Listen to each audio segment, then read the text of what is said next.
नमस्कार दोस्तों, स्वागत है अपने ही चैनल पर। दोस्तों, जो आपका शाम का शिफ्ट था उसमें कैसे क्वेश्चन पूछे गए थे इस वीडियो में हम आपको बताएंगे। तो आपका पेपर कैसा गया है आप लोग बता सकते हैं कमेंट बॉक्स में। ठीक है, आपका कितने नंबर का पेपर गया और आप ये भी बता सकते हैं कौन कौन से क्वेश्चन आपसे पूछे गए थे जो पेपर में। चलिए देख लेते हैं हम यहाँ पर कौन कौन से क्वेश्चन यहाँ पर बने थे।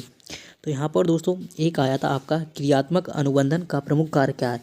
तो स्थानीय समस्याओं का समाधान करने में हम क्रियात्मक अनुबंधन का प्रयोग करते हैं। ठीक है, बच्चे की जिज्ञासा शांत करनी चाहिए। तो कैसे करनी चाहिए ये यहाँ पर क्वेश्चन पूछा गया था।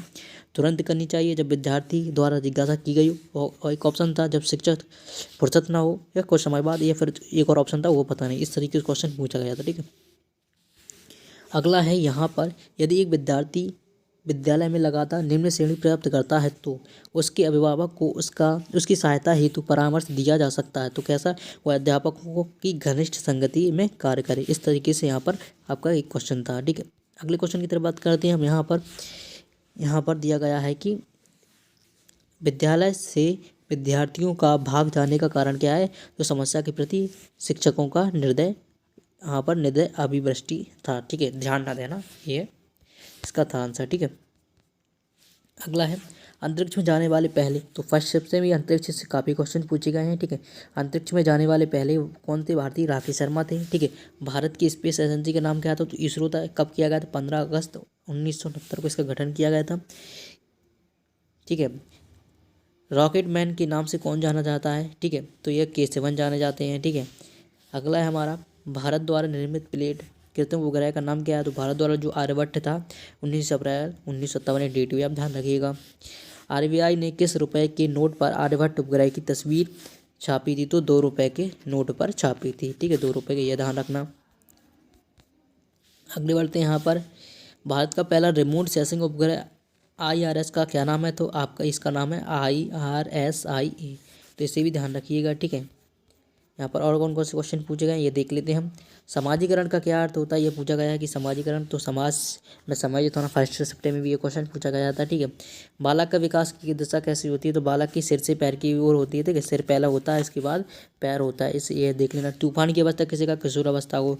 ठीक है, किशोर अवस्था को ये फर्स्ट शिफ्ट में भी पूछा गया था एक क्वेश्चन। ठीक है, छद्म द्वेष की अवस्था किसे कहा जाता है। तो छद्म द्वेष की अवस्था किसे, और किशोर अवस्था को कहा जाता है। ठीक है, ये तूफान की अवस्था किसे, किशोर अवस्था कहा जाता है। ठीक है, इस तरीके, और बिगड़ने की आयु किसे, किशोर अवस्था को कहा जाता है। ठीक है, इस तरीके से आप देख लीजिएगा। ठीक है, जब और यहाँ पर देखते हैं अधिगमकर्ता को अधिक स्वतंत्र होता है कब होता है, सृजनशीलता में होता है। यहाँ पर ऑप्शन दिया गया था रचनावाद में, क्रियाशीलता में, व्यवहारवाद। सृजनशीलता होना चाहिए। ठीक है, चलिए अगला है आपका पूर्व अनुभव के आधार पर संवेदना को अर्थ प्रदान करना कहलाता है। जो पूर्व प्रत्यक्ष ज्ञान कहलाता है। पूर्व अनुभव के आधार पर संवेदना जो व्यक्त करता है उसे हम प्रत्यक्ष कहते हैं। ठीक है, प्रत्यक्ष ज्ञान। एक बालिका परीक्षा में मेहनत करती है तो यह क्या, उच्च उपलब्धि अभिप्रेरणा है। ठीक है, एक बालिका एक निम्न अभिप्रेरणा होती है, निम्न अभिप्रेरणा एक उच्च अभिप्रेरणा होती है, एक बाह्य अभिप्रेरणा होती है, एक आंतरिक अभिप्रेरणा होती है। इन्हें आप पढ़ के जाइएगा। ठीक है, इस तरीके से और देखते हैं। यहाँ पर दिया गया है मूर्त से अमूर्त की ओर क्या है। तो शिक्षण का सूत्र है मूर्त से अमूर्त यह आया था। ठीक है, आप जितने भी शिक्षण सूत्र हैं उन्हें पढ़ लीजिएगा। सामान्य से विशिष्ट, विश्लेषण से संश्लेषण, जितने भी आप हैं दिए गए हैं उन्हें सब पढ़िए। सुकरात विधि किसे कहते हैं। प्रश्नोत्तर विधि को हम सुकरात विधि कहते हैं। डॉल्टर योजना के जनक कौन थे, हेलन पार्वर। ठीक है, इस तरीके से देख लीजिएगा। ठीक है, अगला क्वेश्चन की शिक्षा का अधिकार 2009 के तहत निजीकरण विद्यालय कितनी प्रति सीट आरक्षित होने चाहिए। तो 25% है। NCF में, यहाँ पे NCF 2005 में पढ़ सकते हैं इसे। ठीक है, RTE 2000 RT के तहत ये आया है। ठीक है, और NCF जो न्यू NCF है उसे भी आप पढ़ सकते हैं। ठीक है, अगली तरफ बढ़ते हैं। निचली कक्षाओं में शिक्षण का खेल पद्धति मूल रूप से कितने सिद्धांतों पर आधारित है। तो विज्ञान एवं वृद्धि मनोविज्ञान सिद्धांत पर आधारित है। चलिए आगे बढ़ते हैं और क्वेश्चन पर। यहाँ पर इस तरीके के क्वेश्चन पूछे जा सकते हैं जो फैक्ट है। प्रथम ये पूछे जा सकते हैं दोस्तों। MP के जितनी प्रथम याद कर लीजिएगा। ठीक है, भारत के प्रथम प्रधानमंत्री कौन है, पंडित जवाहरलाल नेहरू। अनुच्छेद 110 में किसका उल्लेख किया गया। तो धन विधेयक का किया गया। ठीक है, अनुच्छेद 54 का संबंध किससे है। तो यह निर्वाचन से। अनुच्छेद 54 का किससे, निर्वाचन से है। चलिए, थॉर्नडाइक ने अपना प्रयोग किस पे किया था, बिल्ली पर किया था। पावलोव ने कुत्ता पर किया था। और जीन पियाजे ने किस पे किया था, ये कमेंट करके आप बताइएगा सभी लोग। ठीक है, अगली बात है वर्तमान में शिक्षा मनोविज्ञान का अध्ययन विषय है तो मानव का व्यवहार करना यह कहलाता। ऑप्शन और दिए गए थे, ठीक है। खिलौनों की आयु किस अवस्था, तो पूर्व बाल अवस्था को हम खिलौने की आयु कहते हैं, ठीक है। खिलौनों की आयु पूर्व बाल अवस्था को कहते हैं। और यहाँ पर कुछ क्वेश्चन, भारतीय संविधान की अनुच्छेद 74 व 75 ये मंत्रिपरिषद से रिलेटेड है, ठीक है। लोकसभा में राज्यों को किस आधार पर सीटें आवंटित होती हैं, तो जनसंख्या के आधार पर हम सीटें करते हैं।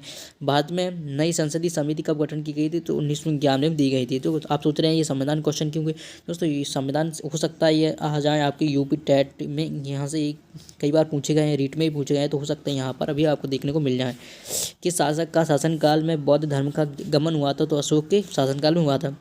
गोद प्रथा का प्रतिबंध लगाने वाले गवर्नर कौन था, लॉर्ड डलहौजी था, ठीक है।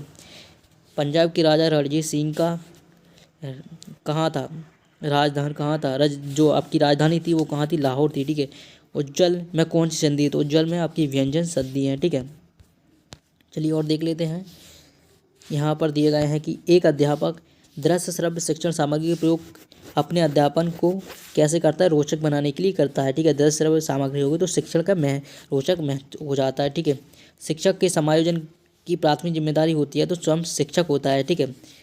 अगले यहाँ पर बात करते हैं कि अभिक्रमित अधिगम मॉडल की जनक है, तो स्किनर साहब हैं। स्किनर साहब ने क्या दिया था, कौन सा सिद्धांत दिया था, तो क्रिया पुरुषोत्त अनुबंधन का सिद्धांत दिया था, ठीक है, स्किनर, ठीक है। चलिए इस तरीके से और देखते हैं यहाँ पर। सुकरात विधि को निम्न में से किस तौर पर तैयार किया जाता है, तो प्रश्नोत्तर विधि का तैयार की जाती है, इसे हम डायलैक्टिक मेथड भी बोलते हैं, ठीक है। प्याजे के अनुसार बच्चे किस दौरान ध्वनियों का साथ प्रयोग करते हैं, तो संवेदी अवस्था में कहते हैं। प्याजे ने 4 अवस्थाएं बताई थी, ठीक है, तो चारों अवस्थाओं को आपको ध्यान रखना होगा, ठीक है। तो जो फर्स्ट स्टेप है संवेदी प्रेरक अवस्था, यानी कि 0 से 2 वर्ष में आती है आपकी संवेदी अवस्था, इसमें बच्चों ध्वनियों को साथ प्रयोग करता है, ठीक है।